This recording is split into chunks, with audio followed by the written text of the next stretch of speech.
बिस्मिल्लाहिर्रहमानिर्रहीम। आज हम पढ़ने वाले हैं सबक नंबर 8, जिसका उन्वान है छिद्दू। एक छोटा सा लड़का था, उसका नाम था छिद्दू। उस लड़के की ये आदत थी कि जब किसी को कोई काम करते देखता तो झट कहता मैं भी यही करूँगा, मैं भी, बस दिन भर यही मैं भी करता रहता था। कभी खिड़की में से देखता कि कोई सड़क पर घोड़े पर सवार जा रहा है तो कहता मैं भी सवार होऊंगा। बाग में खेलने जाता और झाड़ी में से कोई चिड़िया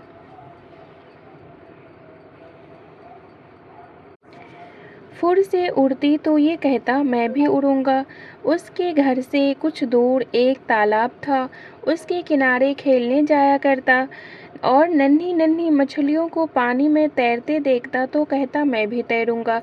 एक दिन ऐसा हुआ कि उसके माँ बाप कहीं बाहर गए, बहन किसी काम से खेत पर गई थी, ये घर में बिल्कुल अकेला था।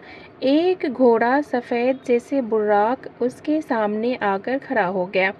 घोड़े पर एक सुनहरा खूबसूरत जैन कसा हुआ था।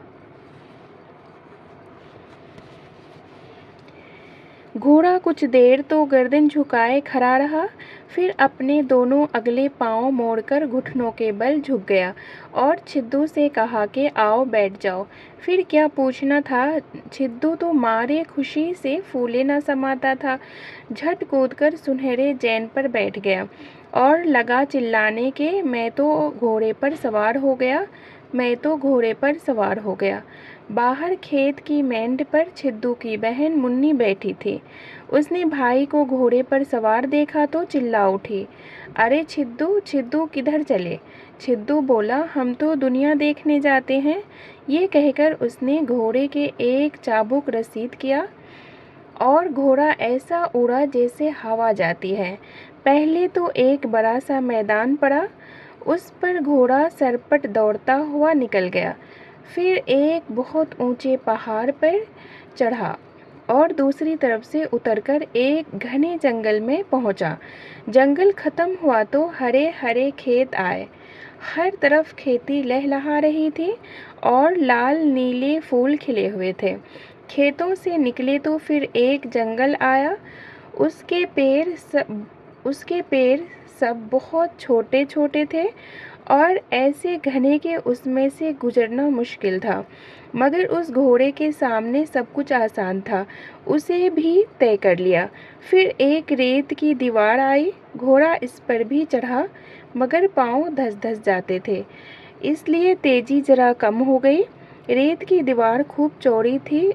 ऊपर पहुँचे तो देखा कि नीचे समंदर लहरें मार रहा है, जहाँ तक नज़र जाती है पानी ही पानी था, सब नीला ही नीला।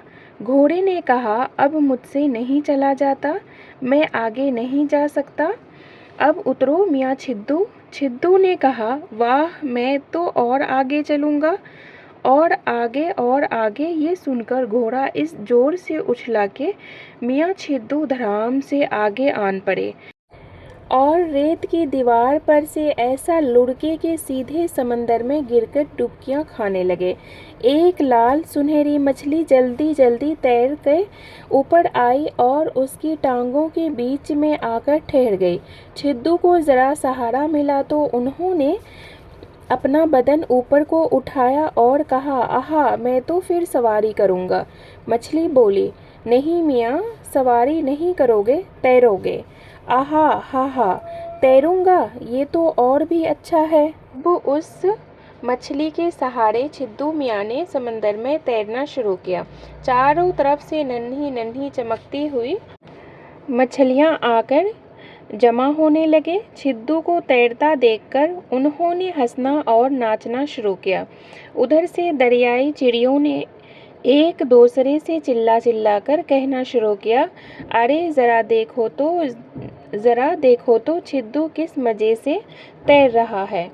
तैरते तैरते जब दूर निकल गए तो एक जहाज़ मिला। जहाज़ पर छिद्दू का बाप था। चारों तरफ छिद्दू को देखता और हर एक से पूछता था, भाई तुम्हें तो दिखाई दिया हमारा छिद्दू।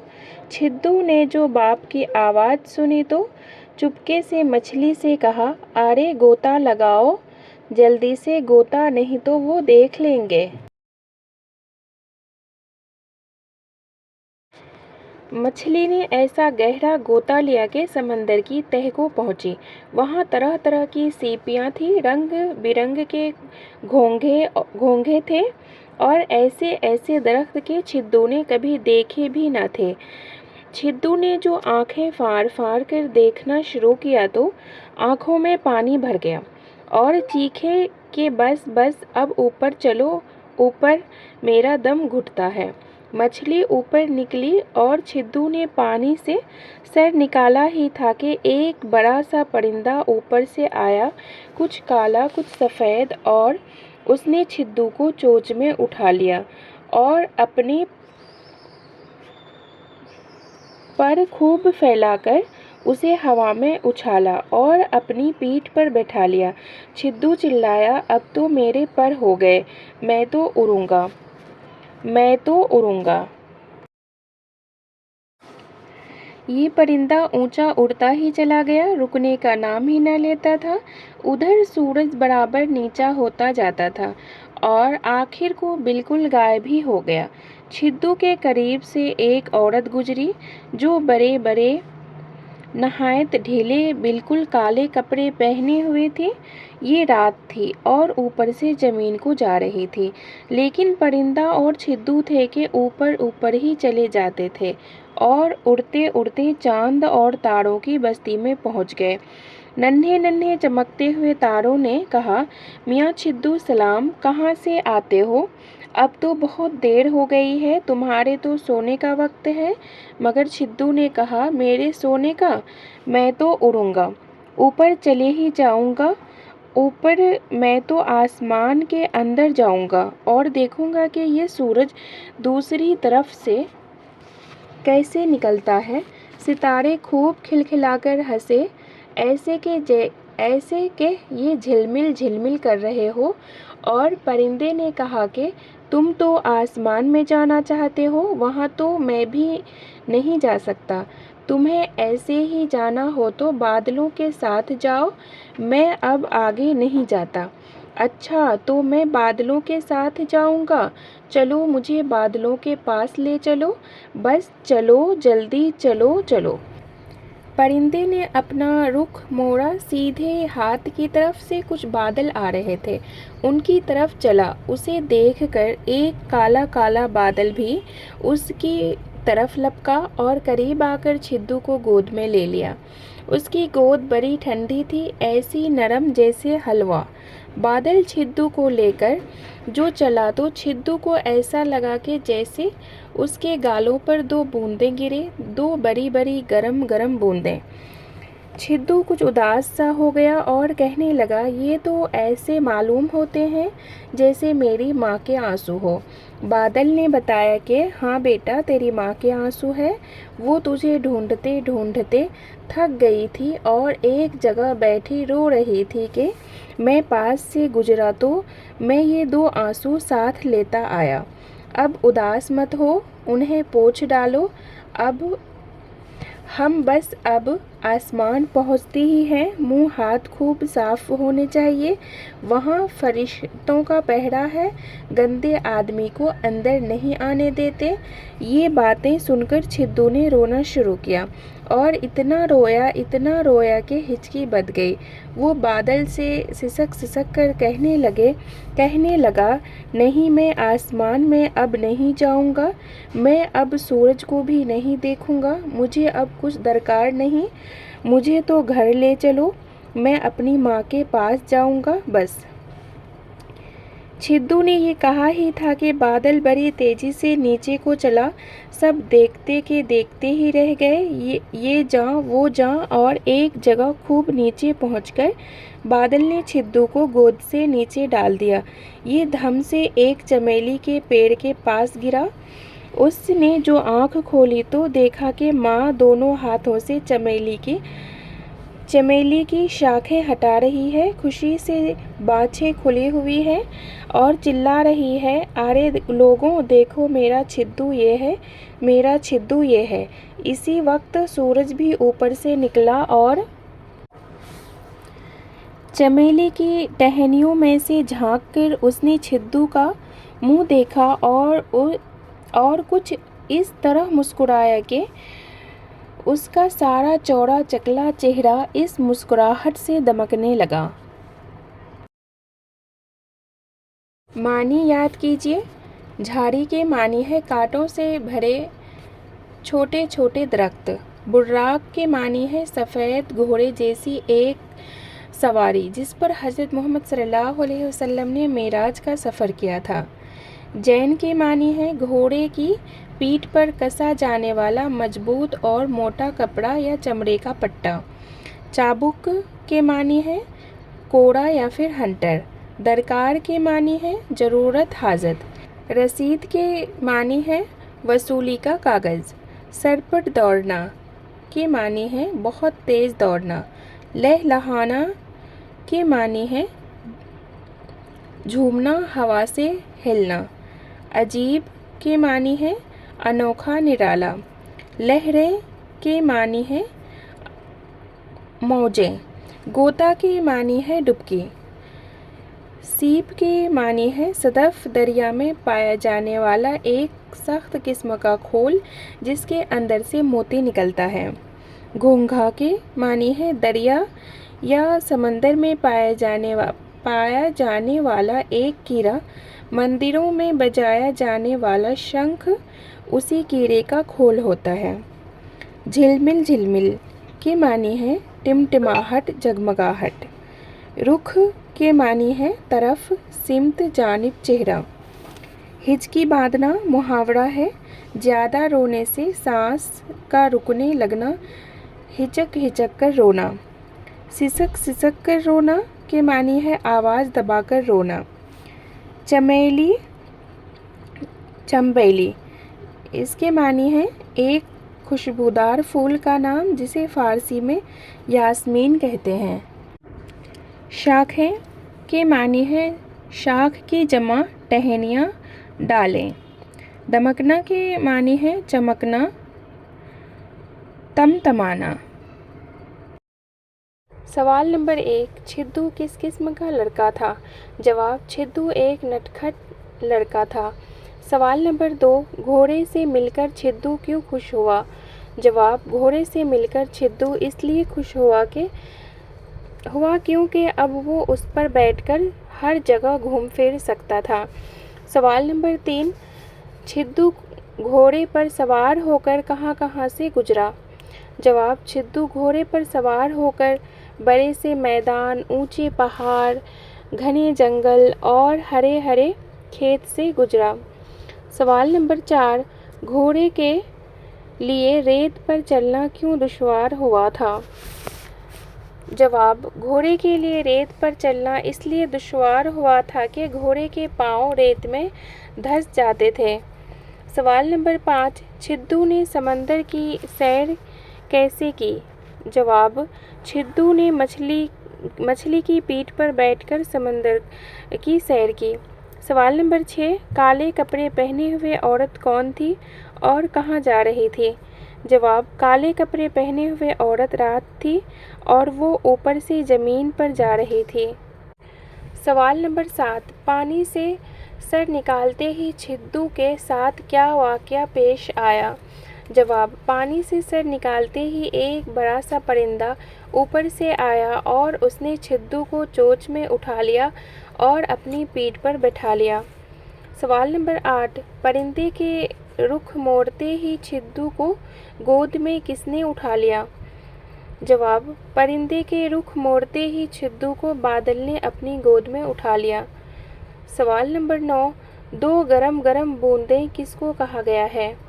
जवाब, माँ के आंसुओं को दो गरम गरम बूंदें कहा गया है। सवाल नंबर 10, बादल ने छिद्दू को आंसू के बारे में क्या बताया? जवाब, बादल ने छिद्दू को बताया कि ये उसकी माँ के आंसू हैं। सवाल नंबर 11, छिद्दू की रोते रोते हिचकी क्यों बंध गई और उसने क्या ख्वाहिश जाहिर की? जवाब, छिद्दू की हिचकी इसलिए बंध गई कि उसे अपनी माँ का ख्याल आया जो उसे ढूंढते ढूंढते रोने लगी थी। सवाल नंबर 12, छिद्दू ने आंखें खोले तो उसने क्या देखा? जवाब, छिद्दू ने आंखें खोले तो उसने देखा कि माँ दोनों हाथों से चमेली की शाखें हटा रही है और चिल्ला रही है कि लोगों देखो, मेरा छिद्दू ये है, मेरा छिद्दू ये है। नीचे लिखे हुए लफ्ज़ों को अपने जुमलों में इस्तेमाल कीजिए। अल्फाज जुमलों में इस्तेमाल। तालाब, मेरे घर के पास एक तालाब है। खूबसूरत, दुनिया बहुत खूबसूरत है। सवार, घोड़े पर सवार होना बच्चों का खेल नहीं। रुख, जानवर और परिंदे हवा का रुख पहचानते हैं। परिंदा, हर परिंदा बहुत बुलंदी पर नहीं उड़ता। दरकार, मुझे माँ के अलावा कुछ दरकार नहीं है। पहरा, स्कूल के गेट पर पहरा है। चौड़ा चकला, छिद्दू का चौड़ा चकला चेहरा मुस्कुराहट से दमकने लगा। कॉलम अलिफ से कॉलम बे को मिलाकर मुहावरे मुकम्मिल कीजिए। सही मुहावरे। सरपट दौड़ना, बाझें खुलना, आँखें बंद होना, मौजें मारना, खुशी से फूले न समाना, सिसकियाँ बांधना। अमली काम, इस सबक में मनाजिर फ़ितरत का इजहार जगह जगह मुख्तलिफ अंदाज से किया गया है। जैसे खेती लहलहा रही थी, लाल नीले फूल खिले हुए थे, समंदर लहरें मार रहा था। इसी तरह आप भी कम अज़ कम 5 फ़िक्रे लिखिए। नंबर 1, चिड़िया चहचहा रही है। नंबर 2, खुश रंग फूल खिले हुए हैं। नंबर 3, सब्ज़ों की लहलहाहट थी। नंबर 4, मौसम राहत फ़िज़ा है। नंबर 5, रिमझिम बारिश हो रही है। खुलासा, एक छोटे से लड़के का नाम छिद्दू था। उसकी ये आदत थी कि जब किसी को कोई काम करते देखता तो झट से कहता मैं भी यही करूँगा। किसी को घोड़े पर सवार देखता तो कहता मैं भी सवार होऊंगा। अगर झाड़ी से उड़ते हुए चिड़िया को देखता तो कहता मैं भी उड़ूंगा। और अगर तालाब में मछलियों को तैरते देखता तो कहता मैं भी तैरूंगा। एक दिन ऐसा हुआ कि छिद्दू घर में बिल्कुल अकेला था। एक सफ़ेद घोड़ा उसके सामने आकर खड़ा हो गया और छिद्दू को अपने ऊपर बैठने को कहा। छिद्दू के खुशी का ठिकाना न रहा और चिल्लाने लगा कि मैं तो घोड़े पर सवार हो गया। छिद्दू ने घोड़े पर सवार होकर ऊंचे पहाड़, घने जंगल, हरे हरे खेत वगैरह देखे। उसके आगे समंदर का किनारा था। घोड़ा वहीं रुक गया और आगे जाने से मना कर दिया। छिद्दू ने और आगे चलने की ज़िद की तो घोड़ा इस जोर से उछला कि मियाँ छिद्दू धड़ाम से आगे आन पड़े और रेत की दीवार पर से ऐसा लुढ़के कि सीधे समंदर में गिरकर डुबकियां खाने लगे। उस दौरान एक लाल सुनहरी मछली छिद्दू की टांगों के बीच आकर ठहर गई। छिद्दू को जरा सहारा मिला। अब इस मछली के सहारे छिद्दू मियाँ ने समंदर में तैरना शुरू किया। तैरते तैरते जब दूर निकल गए तो एक जहाज़ पर छिद्दू का बाप था जो छिद्दू को खोज रहा था। उसने अपने बाप की आवाज़ सुनी तो मछली से गोता लगाने के लिए बोला, वरना उसके वालिद उसको देख लेंगे। मछली ने ऐसा गोता लगाया कि समंदर की तह को पहुंची। वहाँ तरह तरह की चीज़ें थी जो छिद्दू ने कभी ना देखी थी। छिद्दू ने आंखें फाड़ फाड़ कर देखना शुरू किया तो आंखों में पानी भर गया और वो चीखने लगा कि मुझे ऊपर ले चलो, मेरा दम घुट रहा है। मछली ऊपर निकली और छिद्दू ने पानी से सर निकाला ही था कि एक बड़ा सा परिंदा, कुछ काला कुछ सफ़ेद, ऊपर से आया और छिद्दू को अपनी चोंच में उठाकर पीठ पर बैठा लिया। छिद्दू चिल्लाने लगा, अब तो मेरे पर हो गए, मैं तो उड़ूंगा। परिंदा और छिद्दू उड़ते उड़ते चांद और सितारों की बस्ती में पहुंच गए। वो आसमान में जाना चाहता था। परिंदे ने छिद्दू को बादल की गोद में डाल दिया।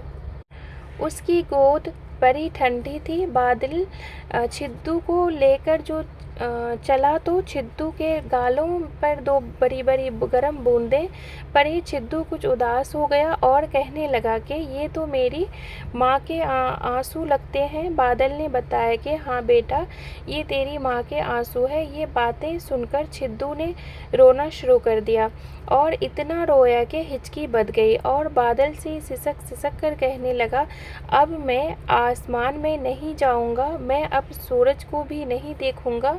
मुझे अब कुछ ज़रूरत नहीं, मैं अपनी माँ के पास जाऊंगा। छिद्दू की ये बात सुनकर बादल बड़ी तेज़ी से नीचे उतरा। बादल ने छिद्दू को गोद से नीचे डाल दिया। ये धम से एक चमेली के पेड़ के पास गिरा। उसने जो आँख खोली तो देखा कि माँ दोनों हाथों से चमेली की शाखें हटा रही है और चिल्ला रही है कि अरे लोगों, देखो मेरा छिद्दू ये है। उसी वक्त सूरज भी ऊपर से निकला और चमेली की टहनियों से झांककर छिद्दू का मुंह देखकर इस तरह मुस्कुराया कि उसका सारा चौड़ा चकला चेहरा मुस्कुराहट से दमकने लगा। गौर करने की बात, इस सबक में कहीं कहीं खुशी के इजहार के लिए आहो हो, आहा, हा हा, हो जैसे कलमात इस्तेमाल हुए हैं। उन्हें कलमाए निशात कहते हैं। इसी तरह अफसोस या गम के इजहार के लिए उफ, हाय, ओह, आह जैसे कलमात इस्तेमाल होते हैं। उन्हें कलमाए तासिफ कहते हैं। नीचे दिए हुए जुमलों को कहानी की तरतीब से लिखिए। नंबर 1, छोटा सा लड़का था, उसका नाम था छिद्दू। नंबर 2, कोई चिड़िया फुर से उड़ती तो ये कहता मैं भी उड़ूंगा। नंबर 3, घोड़े पर एक सुनहरा खूबसूरत चैन कसा हुआ था। नंबर 4, छिद्दू तो मारे खुशी के फूला न समाता था। नंबर 5, घोड़े ने कहा अब मुझसे नहीं चला जाता। नंबर 6, समंदर में गिरकर ये डुबकियां खाने लगे। नंबर 7, उसका सारा चौड़ा चकला चेहरा इस मुस्कुराहट से दमकने लगा। नंबर 8, माँ दोनों हाथों से चमेली की शाखें हटा रही थी।